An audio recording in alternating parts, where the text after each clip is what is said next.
Judge Robert Hayes had been walking the halls of the federal courthouse for over 20 years, and everyone knew his reputation. He wasn't the kind of judge who would let anyone walk all over the law, no matter who they were. His gray hair and steady voice had become familiar sights in courtrooms across the district, where he handled some of the toughest cases that came through the system. What made Judge Hayes different from other judges wasn't just his experience. It was his background. He had grown up in the same neighborhoods where many of the defendants in his courtroom came from. He understood what it meant to struggle, to face unfair treatment, and to fight for respect. This understanding made him fair, but it also made him determined to stop those who abused their power. For the past 6 months, something had been bothering the judge. Case after case kept coming across his desk with the same disturbing pattern. Young men and women from certain neighborhoods kept getting arrested under suspicious circumstances. The evidence always seemed just a little too convenient, the stories from police officers just a little too similar, and the defendant's claims of planted evidence just a little too consistent to ignore. At first, Judge Hayes thought it might be coincidence. Police work was difficult and sometimes patterns emerged naturally. But as weeks turned into months, he began to notice something else. Most of these questionable arrests were coming from the same place, the downtown precinct known locally as Station 14. The officers from Station 14 had a reputation in the community, and it wasn't a good one.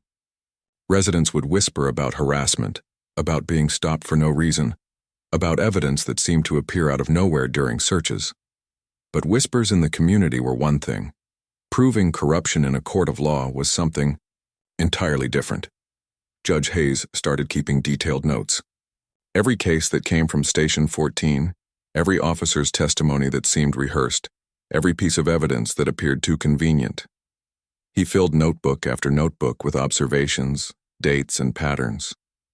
His wife would find him at his home office late into the night, reading case files and comparing testimony from different arrests. The breakthrough came when he noticed Officer Danny Rodriguez and Officer Mike Thompson appearing as witnesses in an unusual number of cases. These two officers seemed to be present at almost every major drug bust, every weapon seizure, and every arrest that resulted in serious charges. The odds of two officers being involved in so many significant cases by chance were practically impossible. Judge Hayes knew he couldn't handle this alone. This wasn't something he could solve from behind his desk in the courthouse. If there really was corruption happening at Station 14, it would take more than a judge's suspicions to expose it. He needed help from people who knew how to investigate police corruption properly. That's when he made the call that would change everything. He contacted Special Agent Lisa Chen from the FBI's Public Corruption Unit. Agent Chen had built her career going after dirty cops, corrupt politicians, and anyone else who thought their badge or position put them above the law. When Judge Hayes explained what he had been observing, Agent Chen listened carefully. The meeting took place in a small coffee shop downtown, far from the courthouse and police stations. Judge Hayes brought his notebooks, his observations, and his concerns. Agent Chen brought years of experience in investigations just like this one. They talked for hours, going through case after case, looking for the connections that would prove what they both suspected. Agent Chen was impressed by the judge's detailed records. Most people would have dismissed the patterns as coincidence, but Judge Hayes had documented everything with the precision of someone who understood how evidence worked. She agreed that there was enough to start a preliminary investigation, but she warned the judge that it would be dangerous. If these officers are really as corrupt as we think they are, Agent Chen explained, they won't hesitate to come after anyone who threatens them. You're going to be a target, Judge Hayes. Are you prepared for that? The judge didn't hesitate. He had seen too many young people's lives destroyed by false charges.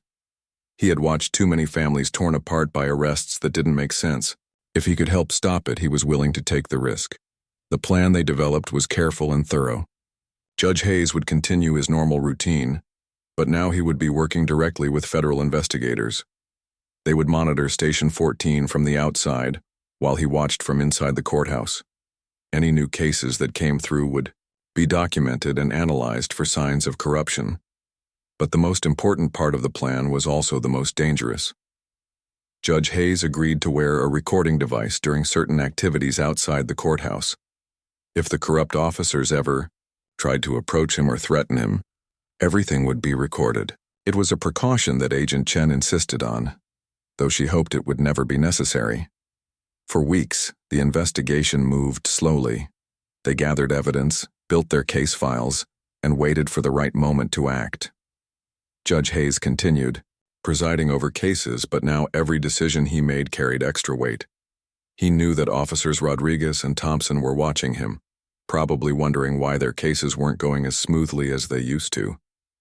The tension was building, and everyone could feel it. Court staff noticed that Judge Hayes seemed more focused than usual. Defense attorneys began to whisper that something was different about how cases from Station 14 were being handled. Even the prosecutors started asking questions about why certain arrests were being scrutinized so carefully. None of them knew about the federal investigation. None of them knew about the recordings that were being made or the evidence that was being gathered.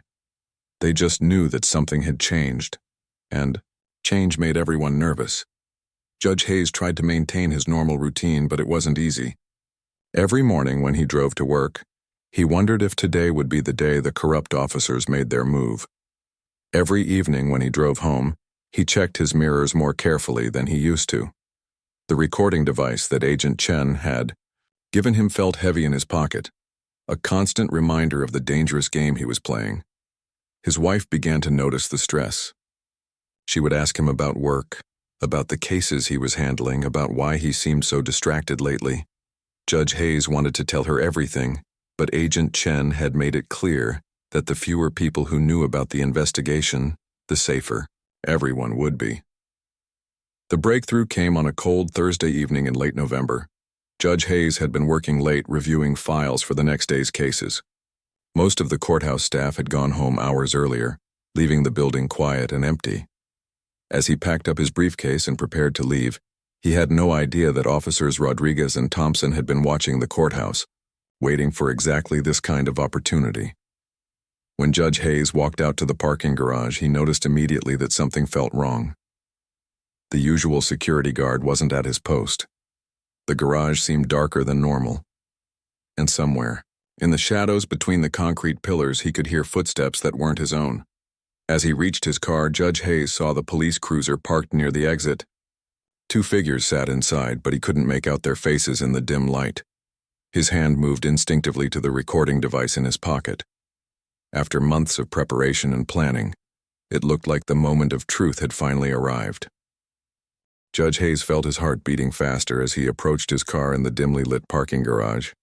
The police cruiser near the exit hadn't moved, and he could see the silhouettes of two officers inside. He tried to act normal, fumbling with his keys while his mind raced through everything Agent Chen had taught him about staying calm under pressure. As he started his engine, the police car's headlights suddenly came on, flooding the garage with harsh white light. Judge Hayes took a deep breath and slowly drove toward the exit, hoping the officers would let him pass. But as soon as he reached the street, the familiar red and blue lights appeared in his rearview mirror. The traffic stop happened on a quiet residential street about 2 miles from the courthouse. Judge Hayes pulled over carefully, making sure to park under a streetlight where everything would be visible. His hands were shaking slightly as he reached for his phone and discreetly started recording, just as Agent Chen had instructed him to do.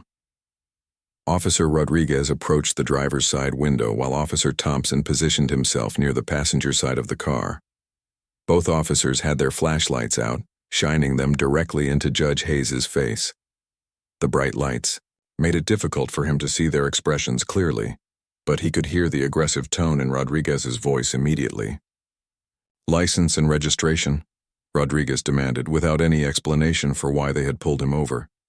His voice carried an edge that Judge Hayes had heard before in his courtroom when officers were being deliberately intimidating. "Certainly, officer," Judge Hayes replied calmly, reaching slowly for his wallet. "May I ask what this traffic stop is for?" Rodriguez ignored the question completely. "Keep your hands where I can see them," he barked, even though Judge Hayes was moving slowly and deliberately. "We received reports of erratic driving in this area." Judge Hayes knew this was a lie. He had been driving carefully, checking his speed and following all traffic laws. But he also knew that arguing with the officers at this point would only make things worse. He handed over his license and registration, watching as Rodriguez examined them with his flashlight. The moment Rodriguez saw the name on the license, his entire demeanor changed. Judge Hayes watched as the officer's eyes widened in recognition, and he saw Rodriguez exchange a quick glance with Thompson. For a few seconds, both officers seemed unsure of what to do next. But instead of apologizing and letting him go, Rodriguez made a decision that would change all their lives forever. He leaned down closer to the car window, his voice dropping to a threatening whisper. Well, Judge Robert Hayes, you've been causing us some problems lately, haven't you? Judge Hayes felt a chill run down his spine. This wasn't a random traffic stop. These officers had been waiting for him, watching him, planning this encounter. He kept his voice steady as he responded. I'm not sure what you mean, officer. I was just leaving work and heading home to my family. Thompson moved closer to the passenger side window, shining his flashlight into the back seat of the car. Mind if we take a look around your vehicle, Judge? We've had reports of suspicious activity in this area. Judge Hayes knew his rights, and he knew that as a federal judge he had even more protection than ordinary citizens. But he also knew that these officers were desperate, and desperate people did dangerous things. I do not consent to a search of my vehicle, he said clearly, making sure his phone was still recording. I would like to contact my attorney. Rodriguez laughed, but there was no humor in the sound. Your attorney? Judge, you might need more than an attorney when we're done here. What happened next would be talked about in law enforcement circles for years to come. Rodriguez walked back to the police cruiser and returned with a small plastic bag containing what appeared to be illegal substances. Judge Hayes watched in horror as the officer approached his car, clearly intending to plant the evidence. Officer, I want you to know that I am recording this entire interaction, Judge Hayes said loudly, holding up his phone so both officers could see it. Whatever you're planning to do, please reconsider. But Rodriguez was too far gone to stop. Now, he had convinced himself that destroying Judge Hayes's reputation was the only way to protect himself and his corrupt network. He leaned down to the car window again, his voice full of false authority. Judge Hayes, I'm going to need you to step out of the vehicle. We have probable cause to search based on the suspicious behavior we observed. As Judge Hayes slowly got out of his car, keeping his phone recording the entire time, he watched Rodriguez move toward the trunk of his vehicle. The officer was trying to be discreet, but Judge Hayes could see exactly what was happening. The small plastic bag disappeared from Rodriguez's hand and reappeared moments later during his search of the vehicle. What do we have here? Rodriguez called out dramatically, holding up the planted evidence for Thompson to see. Judge, this is a serious situation. You're under arrest for possession of illegal substances.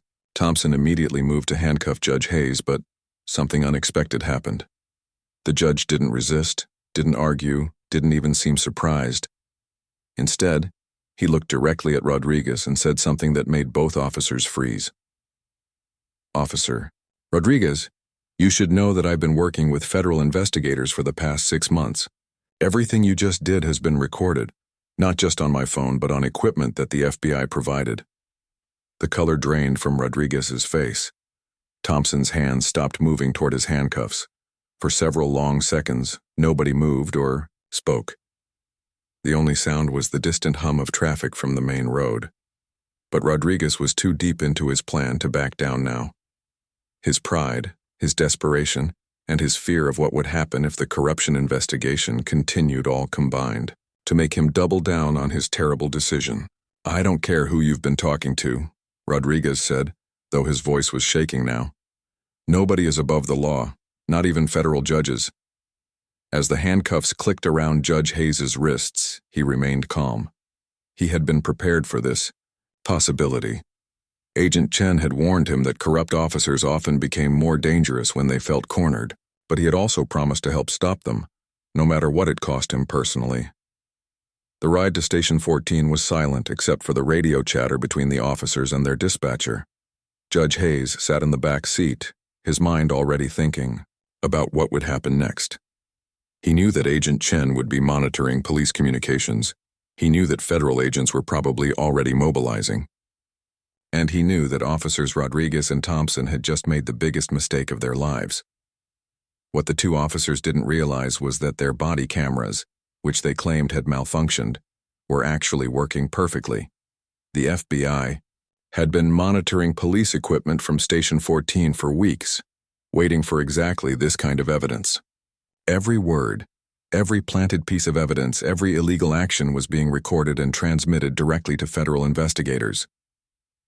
As they pulled into the police station, Judge Hayes saw other officers coming out to see what was happening. Some looked confused, others looked worried, and a few looked like they already knew this day would eventually come. The corruption at Station 14 was about to be exposed in the most dramatic way possible, and everyone involved was about to learn that justice has a way of finding those who think they're above it. The holding cell at Station 14 was cold and uncomfortable, but Judge Hayes had been in worse situations during his younger years. He sat on the hard bench, checking his watch, and calculating how long it would take for Agent Chen and her team to respond. The recording device hidden in his jacket was still active, capturing every conversation happening around the police station. Officer Rodriguez and Thompson thought they had won. Judge Hayes could hear them in the hallway outside, talking loudly about how they had finally caught the judge who had been making their lives difficult. Their voices carried a mixture of excitement and nervousness that told him they weren't as confident as they were pretending to be. "This is going to change everything," Rodriguez was saying to another officer. "Once word gets out that Judge Hayes was arrested for drug possession, nobody will believe anything he says about police corruption." What they didn't know was that 15 miles away, Agent Chen was already in her car, racing toward Station 14 with a team of federal agents and a stack of arrest warrants. The moment Judge Hayes had been taken into custody, automatic alerts had been sent to the FBI field office. The recording equipment he was wearing had transmitted everything directly to federal servers, creating an unbreakable chain of evidence. Agent Chen's phone had been buzzing nonstop for the past hour. Her supervisor, other federal agents, and even officials from Washington were calling to get updates on the case. The arrest of a federal judge by corrupt police officers was exactly the kind of situation that made headlines and ended careers. As she drove through the night toward Station 14, Agent Chen was coordinating with her team through her earpiece. "I want surveillance on every exit from that building," she instructed. "Nobody leaves until we get there, and make sure local news stations are ready to cover this story." Back at the police station, the mood was starting to change. Sergeant Williams, the night shift supervisor, was asking uncomfortable questions about why Judge Hayes had been arrested. He had been a police officer for 25 years, and he knew the difference between a legitimate arrest and something that smelled wrong. "Rodriguez, walk me through this arrest one more time," Sergeant Williams said, reviewing the paperwork. "You're telling me that federal Judge Robert Hayes was driving around with drugs in his car?" Rodriguez tried to sound confident, but his story was getting shakier with each retelling. "That's right, Sergeant. We observed suspicious driving behavior, conducted a legal traffic stop, and discovered illegal substances during our search." Sergeant Williams wasn't buying it. He had heard rumors about Rodriguez and Thompson for months. Other officers had quietly mentioned that evidence seemed to appear at convenient times during their arrests. But rumors were one thing, and arresting a federal judge was something entirely different. "Where are your body camera recordings?" Sergeant Williams asked, knowing that all officers were required to document their activities. Thompson jumped in, quickly. "Technical malfunction, Sergeant. Both cameras stopped working right before the arrest." This was the moment when Sergeant Williams knew something was seriously wrong. In his 25 years of police work, he had never seen both officers' cameras fail at exactly the same time. He had also never seen two officers look as nervous as Rodriguez and Thompson looked right now. Judge Hayes could hear the conversation from his cell, and he knew that honest officers like Sergeant Williams were about to be caught in the middle of a situation they never wanted to be part of. He felt sorry for the good police officers who worked at Station 14, the ones who had joined the force to help their community and had no idea about the corruption happening around them.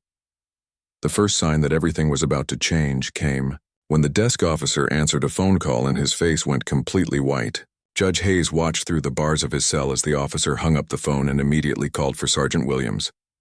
"Sergeant, we have a problem," the desk officer said quietly. "That was federal dispatch. They're sending agents here, within the hour, and they're asking about Judge Hayes." Rodriguez and Thompson exchanged panicked looks. They had hoped to process the arrest quickly and quietly, maybe even release Judge Hayes with a warning after they had damaged his reputation, but federal agents getting involved meant their plan was falling apart fast. Sergeant Williams walked over to Judge Hayes's cell, his expression serious but respectful. "Your Honor, I want you to know that we're going to get to the bottom of this situation.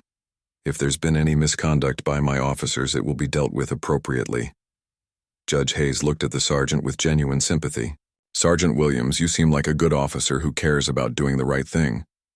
I want you to know that whatever happens tonight, it's not a reflection on honest police officers like yourself." Before Sergeant Williams could respond, the front doors of the police station burst open. Agent Chen walked in with 6 other federal agents, all wearing FBI jackets and carrying badges. The entire police station went silent as she approached the front desk. "I'm Special Agent Lisa Chen, FBI Public Corruption Unit," she announced in a voice that carried throughout the building. "I'm here regarding the unlawful arrest of federal Judge Robert Hayes." Rodriguez tried one last desperate move. He approached Agent Chen with his chest puffed out, trying to project authority he no longer had.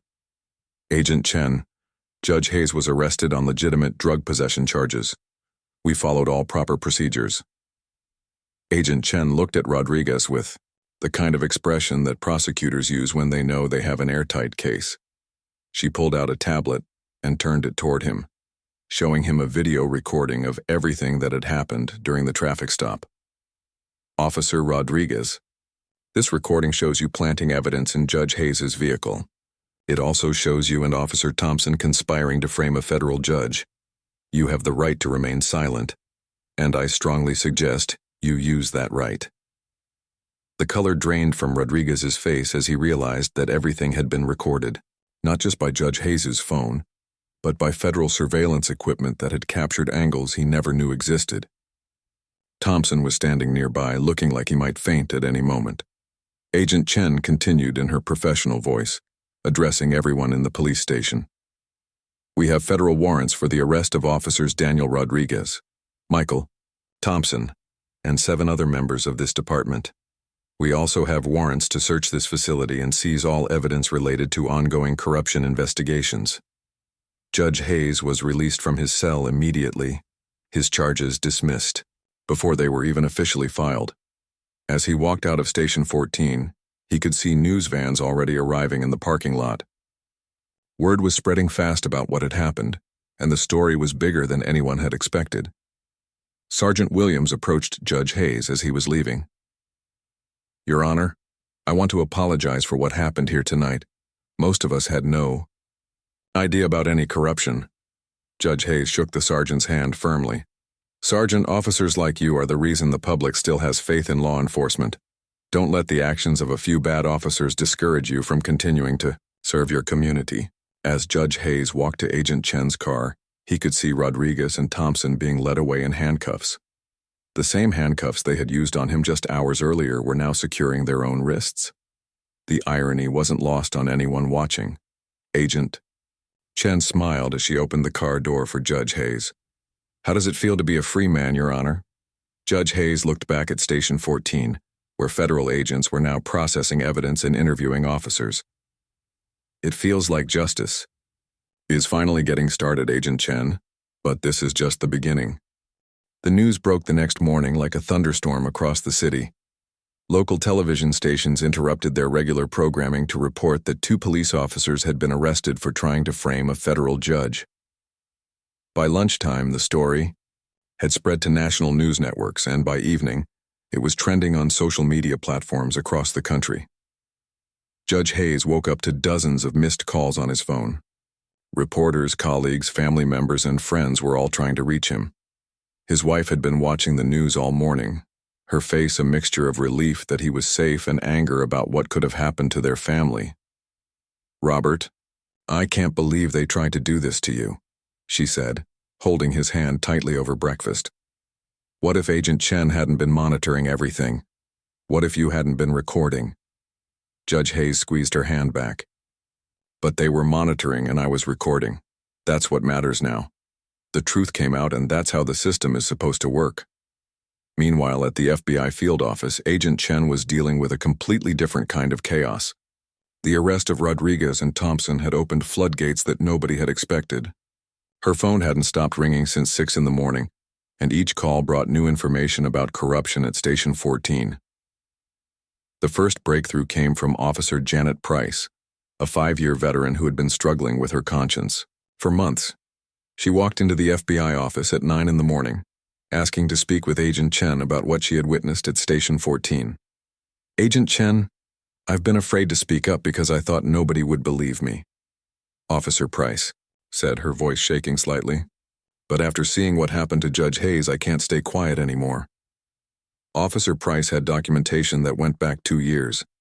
She had kept copies of arrest reports that didn't make sense, photos of evidence that appeared suspicious, and notes about conversations she had overheard between Rodriguez, Thompson, and other officers. She had been building her own case file, waiting for someone she could trust. "They have a system," Officer Price explained. "Rodriguez and Thompson would make arrests, but sometimes the drugs they claimed to find would be substances they had taken from previous cases and never logged into evidence. They were recycling illegal materials to make new arrests." Agent Chen listened carefully as Officer Price described how the corruption worked. It wasn't just about planting evidence. There were also protection schemes where certain criminals were allowed to operate freely in exchange for information or money. Some arrest reports were completely fabricated, with defendants who never existed being used to justify overtime payments and performance bonuses.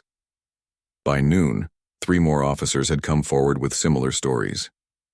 Detective Kevin Walsh, who had been with the department for 12 years, brought evidence of financial irregularities. Patrol Officer Lisa Turner provided recordings of conversations where supervisors discussed covering up misconduct. Even some civilian employees from Station 14 contacted the FBI with information about suspicious activities they had witnessed. The picture that emerged was shocking even to experienced federal investigators. The corruption at Station 14 wasn't limited to Rodriguez and Thompson. It involved at least 9 officers, 2 supervisors, and possibly even higher-ranking officials in the police department. Evidence was being manipulated, arrests were being fabricated, and community members were being targeted based on their neighborhoods rather than their actions. Agent Chen's team worked around the clock, processing evidence and conducting interviews. Each new piece of information led to more questions and more investigations.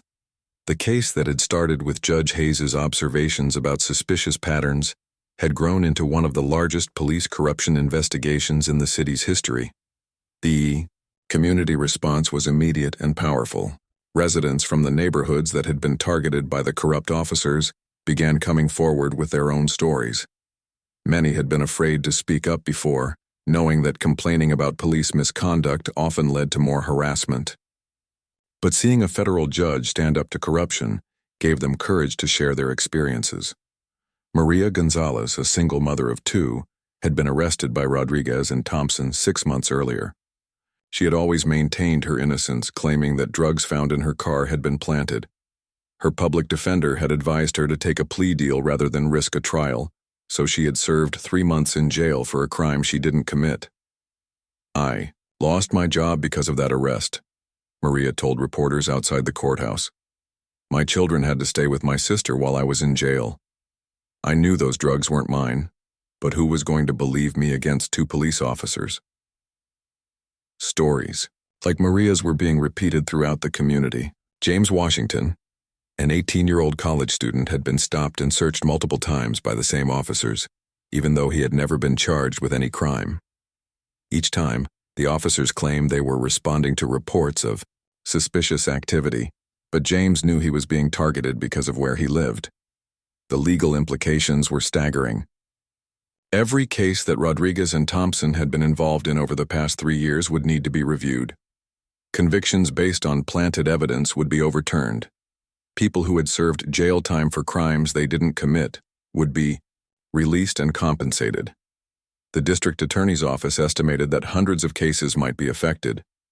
Defense attorneys who had previously lost cases involving these officers were filing motions to have their clients' convictions overturned. Public defenders who had suspected corruption but couldn't prove it were now vindicated in their suspicions. The entire criminal justice system in the city was having to confront the reality that some of its most fundamental assumptions had been wrong. Judge Hayes found himself at the center of media attention that he never wanted. Reporters camped outside his house hoping for interviews. Legal experts on television called him a hero for exposing corruption. Community activists praised him for standing up to officers who had been terrorizing their neighborhoods for years.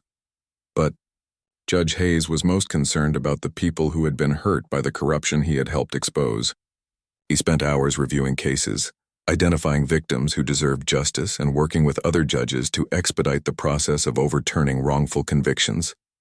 Every day that an innocent person spends in jail because of police corruption is a day too many, he told Agent Chen during one of their regular meetings. We have to move fast to fix the damage that's been done.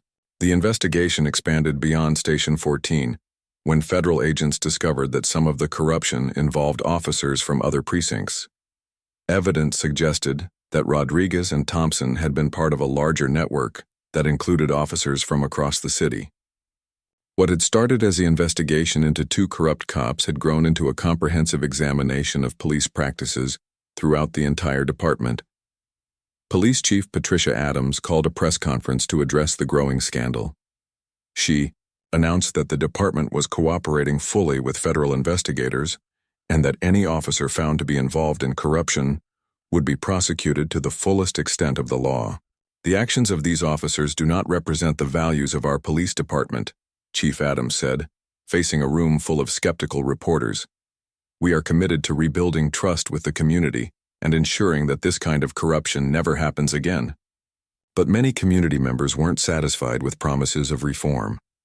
They demanded concrete changes, independent oversight, and compensation for the victims of police corruption. Protest organizers announced plans for demonstrations calling for justice and accountability. The story that had begun with Judge Hayes's careful observations had grown into a citywide movement for police reform. 8 months after that cold November night when everything changed, the federal courthouse was packed with more people than anyone could remember seeing. News cameras lined the hallway outside Courtroom 7, where Judge Hayes would preside over the final sentencing hearing for officers Rodriguez and Thompson. The irony wasn't lost on anyone that the same judge they had tried to frame would now decide their fate. The investigation had uncovered corruption that reached deeper than anyone had imagined. 11 officers had been arrested, 3 supervisors had been charged, and even the former deputy chief was facing federal charges. What started as 2 corrupt cops trying to silence a judge had exposed a network of misconduct that had been operating for over 5 years. Rodriguez and Thompson sat at the defendant's table with their attorneys, looking nothing like the confident officers who had arrested Judge Hayes months earlier. Rodriguez had lost weight during his time in jail awaiting trial. His once proud uniform had been replaced by an orange jumpsuit, and his arrogant demeanor had crumbled under the weight of federal charges. Thompson barely looked up from the table, his hands shaking slightly as he fidgeted with a pen. The courtroom was filled with people whose lives had been affected by their corruption. Maria Gonzalez sat in the front row, having been completely cleared of all charges and compensated for her wrongful imprisonment. James Washington was there too, along with dozens of other community members who had suffered under the corrupt officer's reign of terror.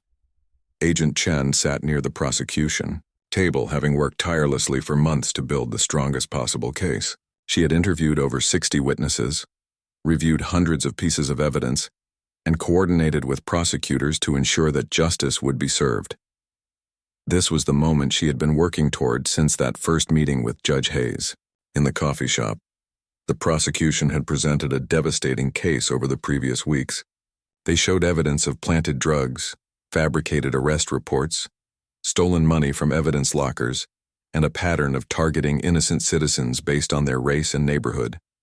The financial crimes alone amounted to over $200,000. dollars in stolen overtime payments and evidence room thefts. But the human cost was far greater than any dollar amount. Families had been torn apart. Young people had lost jobs and educational opportunities because of false arrests. Some victims had served months in jail for crimes they never committed. The prosecution had called it one of the most systematic abuses of police power in the city's history. Defense attorneys for Rodriguez and Thompson had tried every strategy they could think of. They argued that their clients were following orders from supervisors. They claimed that the corruption was so widespread that everyone was doing it. They even suggested that Rodriguez and Thompson were being used as scapegoats to protect higher-ranking officials. None of these arguments had worked. The evidence was too clear, the pattern too obvious, and the victims too credible. The jury had found both officers guilty on all federal charges, including civil rights violations, conspiracy, obstruction of justice, and theft of government funds. Now it was time for Judge Hayes to decide their punishment. As Judge Hayes entered the courtroom, everyone stood in respectful silence. He had handled hundreds of sentencing hearings during his career, but this one felt different. These weren't strangers whose crimes he was reading about in police reports. These were the officers who had tried to destroy his life and reputation, who had planted evidence in his car, and who had threatened everything he had worked for. But Judge Hayes had spent months preparing for this moment, and he was determined to let the law guide his decisions rather than his personal feelings. He had reviewed every piece of evidence, read every victim impact statement, and considered all the arguments from both sides. Justice required him to be fair, even to those who had shown no fairness to others. The sentencing hearing began with victim impact statements. Maria Gonzalez spoke first, her voice strong and clear as she described losing her job and being separated from her children because of planted evidence. James Washington talked about the fear and anxiety that came from being repeatedly harassed by officers who were supposed to protect him. One by one, community members stood up to share their stories. An elderly man talked about having his life savings stolen during a fake drug bust. A young woman described how a false arrest had cost her a college scholarship. Parents spoke about explaining to their children why police officers couldn't always be trusted. Judge Hayes listened to every word, taking notes and asking clarifying questions when necessary. He could see the real human cost of the corruption that Rodriguez and Thompson had been part of. These weren't just legal violations or policy breaches. These were crimes that had damaged real people's lives in permanent ways. When it came time for the defendants to speak, Rodriguez's attorney had prepared him to show remorse and ask for mercy.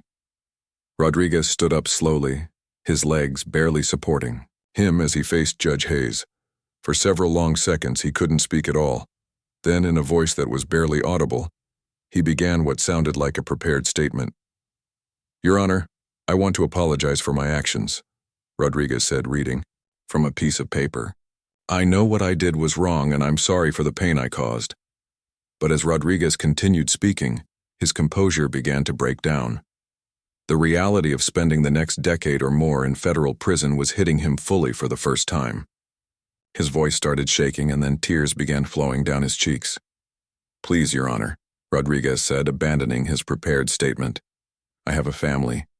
My wife, my kids. They need me. I made mistakes, but I don't deserve to lose everything." Then, in a moment that shocked everyone in the courtroom, Rodriguez dropped to his knees in front of the judge's bench. His attorney tried to help him stand, but Rodriguez pushed him away, staying on his knees as he begged for mercy. "Please don't destroy my life," Rodriguez sobbed. "I'll do anything. I'll testify against anyone you want. Just please don't send me away for 20 years. Thompson followed with his own plea, also dropping to his knees and begging Judge Hayes to show compassion. He talked about his aging parents, his financial responsibilities, and his promise to never work in law enforcement again if given another chance.